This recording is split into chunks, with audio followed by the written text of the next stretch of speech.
Caribbean सागर के बीच एक परिवार अपनी यॉट पर छुट्टियां मना रहा होता है। माँ जूलिया तैरने के लिए पानी में कूद जाती है। आराम करते समय उसे कुछ अजीब महसूस होता है, लेकिन क्योंकि आसपास कुछ दिखाई नहीं देता, वह सोचती है कि शायद उसका भ्रम होगा। कुछ सेकंड बाद वही अजीब एहसास फिर होता है। इस बार भी कुछ नजर नहीं आता, लेकिन अब वह घबरा जाती है और यॉट की तरफ तैरना शुरू करती है। तभी अचानक कोई उसकी टांग खींचने लगता है और वह मदद के लिए जोर जोर से चिल्लाने लगती है।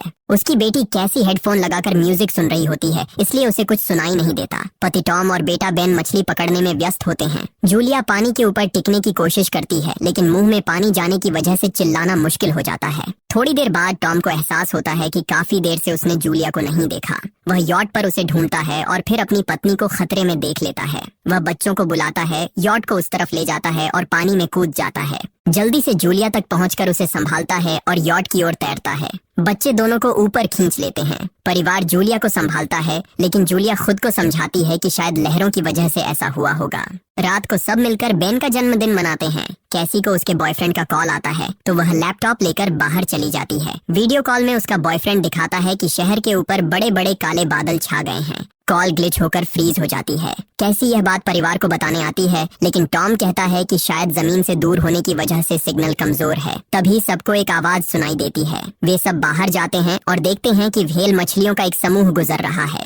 टॉम समझाता है कि व्हेल मछलियां हमेशा पृथ्वी के मैग्नेटिक फील्ड को फॉलो करती हैं, लेकिन जब तूफान आता है तो वे कंफ्यूज हो जाती हैं। अचानक यॉट जोर से हिलती है और बेन गिर जाता है। टॉम को चिंता होती है कि कहीं यॉट को नुकसान तो नहीं पहुंचा, इसलिए वह डाइव करके नीचे चेक करने चला जाता है। कुछ देर बाद वह सतह पर वापस आता है, लेकिन उसके कंधे पर एक बड़ा घाव होता है। जूलिया तुरंत उसका जख्म सीती है। टॉम बताता है कि पानी के अंदर उसे ऐसा लगा जैसे उसके पीछे कोई बहुत बड़ा जीव था, लेकिन जब उसने मुड़कर देखा तो प्रोपेलर से कट लग गया। वह कहता है कि जो भी चीज थी बहुत बड़ी थी। टॉम को यॉट पर काफी नुकसान दिखाई देता है, इसलिए उन्हें मदद बुलानी पड़ती है। जूलिया बार बार रेडियो पर कोशिश करती है। कैसी फोन पर सिग्नल ढूंढती है, लेकिन कुछ भी काम नहीं करता। तभी कैसी को एक अजीब सा जीव दिखाई देता है और वह चिल्ला उठती है, लेकिन वह तो बस बेन होता है जो मास्क पहनकर मजाक कर रहा होता है। कुछ देर बाद यॉट पूरी तरह बंद हो जाती है और समुद्र के बीच में फंस जाती है। जूलिया रेडियो में एक आवाज सुनती है, लेकिन आवाज इतनी खराब होती है कि उसे कुछ समझ नहीं आता।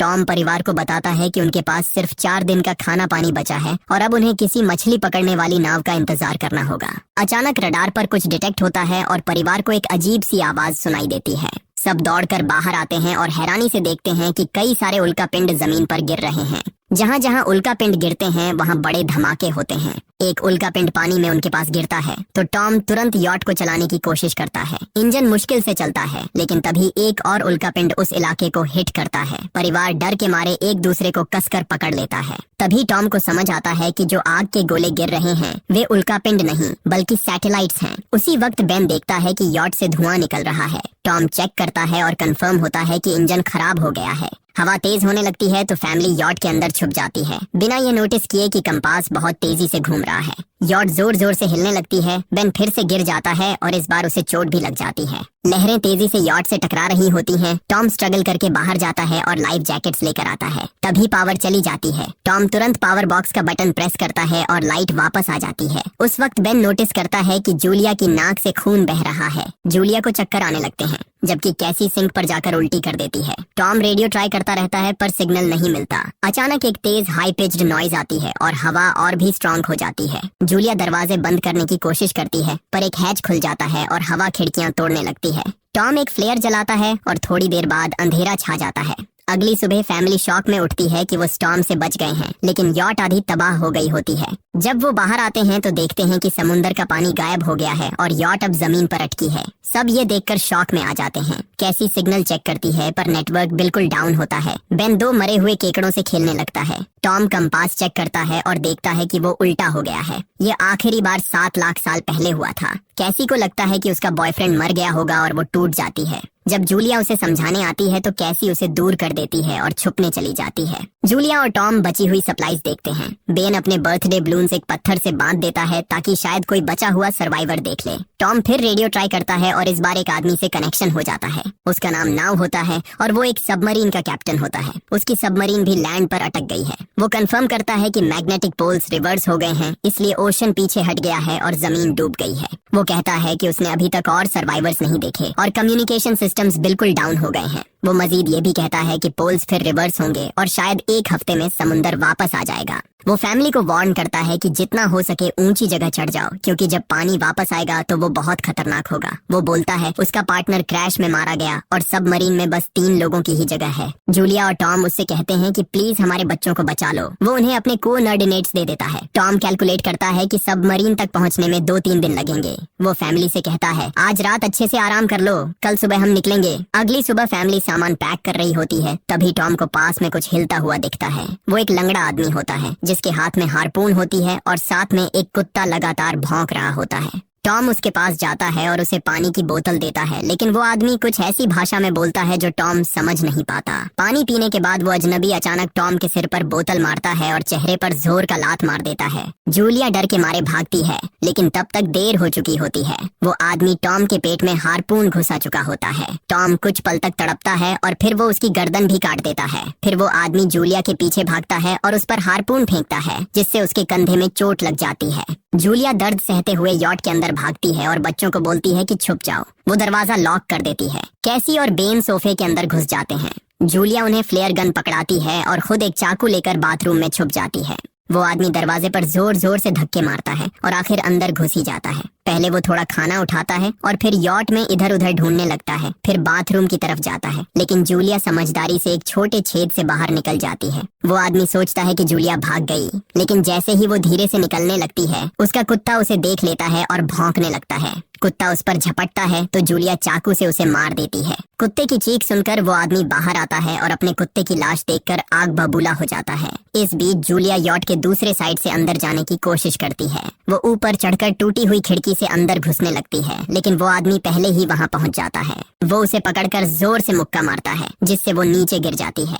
जूलिया फर्नीचर पकड़कर बचने की कोशिश करती है, लेकिन वो आदमी उसे लात मारकर दूर फेंक देता है। फिर वो उसकी कलाई पर पैर रख देता है ताकि वो चाकू छोड़ दे, और फिर उसके बाल पकड़कर उसका चेहरा जमीन पर दे मारता है और सोफे पर फेंककर उसका गला दबाने लगता है। बच्चे ये सब कुछ देख रहे होते हैं। कैसी बाहर निकलकर फ्लेयर गन चलाती है जो सीधा उस आदमी को लगती है। वो जल उठता है और यॉट में आग फैलने लगती है। बच्चे तुरंत भाग जाते हैं, लेकिन जूलिया वापस आती है। वो उसे एक किक मारकर गिराती है, मैप और बैग उठाती है और वहाँ से भाग जाती है। बेन और कैसी अपने पापा के पास जाकर रोने लगते हैं। जूलिया भी उनके साथ बैठ जाती है और तीनों मिलकर आंसुओं के साथ टॉम को आखिरी अलविदा कहते हैं। तभी वो डरावना आदमी फिर यॉट से बाहर निकल आता है तो फैमिली फिर से भागने लगती है। कुछ ही देर में यॉट एक बड़े धमाके के साथ उड़ जाती है। थोड़ी दूर चलने के बाद वो लोग एक छोटे से झरने के पास रुकते हैं ताकि थोड़ा आराम कर सकें। कैसी सोचती है कि शायद वो पागल आदमी उनके पास गुब्बारे देखकर आया था। ये सुनकर बेन खुद को कसूरवार मानने लगता है। जूलिया उसे समझाती है कि इसमें उसकी कोई गलती नहीं थी और सबको आगे बढ़ने को कहती है, क्योंकि वो आदमी अभी भी उनके पीछे है। रास्ते में एक छोटे तालाब के पास बेन एक मरी हुई हैमरहेड शार्क देखकर हैरान रह जाता है। तभी जूलिया नोटिस करती है कि वो आदमी फिर उनके करीब पहुंचने वाला है। सब लोग दौड़ पड़ते हैं और एक रेत के टीले से नीचे गिर जाते हैं, जहां उन्हें जहरीला कचरा दिखाई देता है। फैमिली सावधानी से उसे पार करती है और लगता है कि उन्होंने उस आदमी से पीछा छुड़ा लिया है। चलते चलते उन्हें बड़े बड़े मरे हुए सी एनिमल्स और समुंदर के नीचे जमा हुआ सारा प्लास्टिक दिखने लगता है। बेन धीरे धीरे चलने लगता है तो जूलिया समझ जाती है कि वो डिहाइड्रेशन के करीब है। वो सबको रुकने को कहती है। जब वो पानी की बोतल देखती है तो उसे झटका लगता है। बोतल में पानी लगभग खत्म हो चुका होता है। कैसी को एहसास होता है कि शायद उसने बोतल ठीक से बंद नहीं की थी। जूलिया गुस्से में चिल्लाती है कि उसकी लापरवाही की वजह से पानी खत्म हो गया। कैसी जवाब देती है, क्या फर्क पड़ता है, वैसे भी हम बचने वाले नहीं हैं। दोनों के बीच लंबी बहस होती है, फिर भी फैमिली आगे चलती रहती है। कुछ देर बाद उन्हें एक क्रैश हुआ प्लेन मिलता है। अंदर कुछ हिलता डुलता देख सब डर जाते हैं, लेकिन वो सिर्फ कुछ पक्षी होते हैं। फैमिली तय करती है कि रात यहीं प्लेन के अंदर गुजारेंगे। वो थोड़ा सा स्नैक शेयर करते हैं और जूलिया को टॉम की जैकेट में एक फैमिली फोटो मिलती है, जिसे देखकर उसका दिल टूट जाता है। कैसी पूछती है, मॉम आप और डैड की लव स्टोरी क्या थी? जूलिया मुस्कुराकर बताती है, टॉम हॉस्पिटल में मेरा पेशेंट था। फिर एक दिन उसने फूल और एक प्यारी सी कविता देकर अपना प्यार जताया था। रात के बीच में कैसी प्लेन से बाहर जाती है। तभी वो डरावना आदमी उसे पीछे से पकड़ने की कोशिश करता है, लेकिन जूलिया अचानक पीछे से उस पर टूट पड़ती है और बार बार चाकू से वार करके उसे मार देती है। कैसी अपनी माँ को गले लगाकर शांत करती है। अगली सुबह उस आदमी की लाश पर कीड़े, गुंडे पड़े होते हैं। फैमिली नोटिस करती है कि उसके शरीर पर कई काटने के निशान हैं, मतलब इस एरिया में कोई खतरनाक जीव छिपा हुआ है। जैसे ही वो लोग वहाँ से निकलते हैं, केकड़े उसके मुंह से बाहर निकल आते हैं। कुछ घंटों बाद जूलिया और कैसी मैप देख रही होती हैं, लेकिन बेन धीरे से आगे निकल जाता है। जूलिया चिल्लाती है, रुक जाओ, लेकिन बेन एक तालाब में झुककर पानी पीने लगता है। जूलिया तुरंत उसे खींचकर बाहर निकालती है और समझाती है कि अनजान पानी उसे बीमार कर सकता है। धूप बहुत तेज हो जाती है तो फैमिली अपने सिर कपड़ों से ढक लेती है। बेन को चक्कर आने लगते हैं। तभी उन्हें कुछ पुराने कुर्सियां मिलती हैं और जूलिया कैसी उनसे एक टेम्पररी शेल्टर बना लेती हैं। जूलिया बेन को इंजेक्शन लगाती है और तय करती है कि वो रात वहीं बिताएंगे। सुबह जूलिया एक अजीब सी आवाज सुनकर उठती है। बाहर जाकर देखती है तो क्रैब्स का एक बड़ा झुंड उनकी तरफ आ रहा होता है। वो तुरंत बच्चों को उठाती है और तीनों भागना शुरू कर देते हैं। भागते भागते उन्हें एक बड़ा कार्गो शिप दिखाई देता है। वहाँ 3 क्रू मेंबर्स जिंदा होते हैं। एक औरत उनकी मदद करना चाहती है, लेकिन बाकी 2 आदमी मना कर देते हैं और तीनों फैमिली को बाहर छोड़कर कंटेनर लॉक कर लेते हैं। क्रैब्स पास आ जाते हैं। जूलिया बच्चों को कंटेनर के ऊपर चढ़ाती है। खुद जब चढ़ने लगती है तो क्रैब्स उसके पैर को जोर से काट लेते हैं। बच्चे उसे खींचकर ऊपर चढ़ाते हैं, नहीं तो वो नीचे गिर जाती। कंटेनर के एक छेद से आधे क्रैब्स अंदर घुस जाते हैं। क्रू मेंबर्स फायरिंग शुरू करते हैं, लेकिन क्रैब्स उन पर हावी हो जाते हैं और दोनों को मार डालते हैं। आखिरी आदमी छत के होल तक पहुंचता है, लेकिन क्रैब्स उसे भी नीचे खींच लेते हैं और वो भी मर जाता है। जूलिया अपने जख्म पर पट्टी बांधती है और बेहोश हो जाती है। कुछ देर बाद जब वो उठती है तो खुद को रेत के तूफान के बीच अकेली पाती है। वो घबराकर बच्चों को ढूंढने लगती है। एक मरी हुई औरत का हथियार उठाती है और जोर जोर से चिल्लाती है। कैसी उसकी आवाज सुनकर लौट आती है और बताती है कि वो और बेन मदद ढूंढने गए थे, लेकिन कोई नहीं मिला। फिर दोनों बेन से मिलते हैं, जिसे एक खुला कंटेनर मिलता है जहां वो तूफान खत्म होने तक रुक सकते हैं। जूलिया टॉम का लाइटर निकालती है और अपने जख्म को जलाकर बंद करती है, जो बेहद दर्दनाक होता है। तूफान थमने के बाद उन्हें एक और कंटेनर मिलता है जिसमें बहुत सारी पानी की बोतलें होती हैं। बॉडीज चेक करते वक्त उन्हें एक रेडियो और एक गन भी मिलती है। जूलिया नाव से संपर्क करती है और बताती है कि मैप खो गया है। इस पर नाव बताता है कि उन पर आर्थ्रोपॉड्स ने हमला किया था। वो अबिस के जीव हैं जो ऑक्सीजन की वजह से पूरी तरह पागल हो चुके हैं।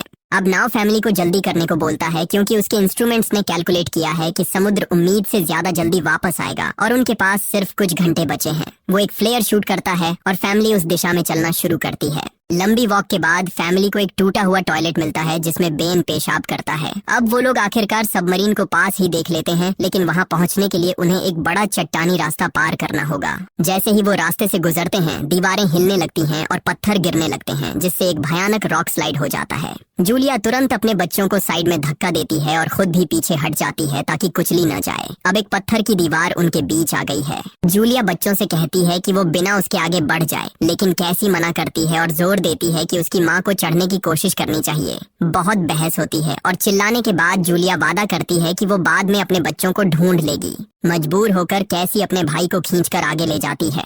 बच्चे चट्टानी रास्ता चढ़कर सबमरीन की तरफ भागते हैं, लेकिन वहां पहुंचकर देखते हैं कि नाव बाहर खून में लथपथ पड़ा है। वो समझाता है कि उसके लिए सब खत्म हो गया है और अब बच्चे सबमरीन ले सकते हैं। ये सोचकर कि एक एक्स्ट्रा जगह होगी, कैसी वापस अपनी माँ को ढूंढने भागती है। तभी जूलिया केकड़ों को आता देखती है और वो फायरिंग शुरू कर देती है। कुछ केकड़ों को वो मार देती है, लेकिन झुंड बहुत बड़ा होता है और सबसे लड़ना मुश्किल हो जाता है। उसी वक्त कैसी दीवार के ऊपर दिखाई देती है और हाथ आगे बढ़ाती है तो जूलिया अपने घायल पैर के बावजूद तेजी से चढ़ना शुरू करती है। कैसी की मदद से वो दूसरी तरफ पहुंच जाती है और दोनों साथ में सबमरीन की तरफ भागते हैं। बेन पहले से ही ऊपर खड़ा होता है और फायर खोल देता है ताकि केकड़े डिस्टर्ब रहें जब तक फैमिली ऊपर चढ़ जाए। केकड़े नाव के शरीर तक पहुंचते ही तुरंत उसे खाने लग जाते हैं। जूलिया गन उठाती है और फायरिंग जारी रखती है जब तक बच्चे अंदर चले जाएं। जब वो सुरक्षित हो जाते हैं, जूलिया समझती है कि गोलियां खत्म हो गई हैं, तो वो गन केकड़ों पर फेंक देती है और अपने बच्चों के साथ अंदर चली जाती है। फैमिली हैच को अच्छे से लॉक करती है और खिड़की से केकड़ों को सबमरीन के चारों तरफ देखती है। इसी वक्त समुद्र वापस आ जाता है तो तीनों तुरंत अपनी सीटों पर बैठकर बेल्ट पहन लेते हैं और एक दूसरे का हाथ पकड़ लेते हैं।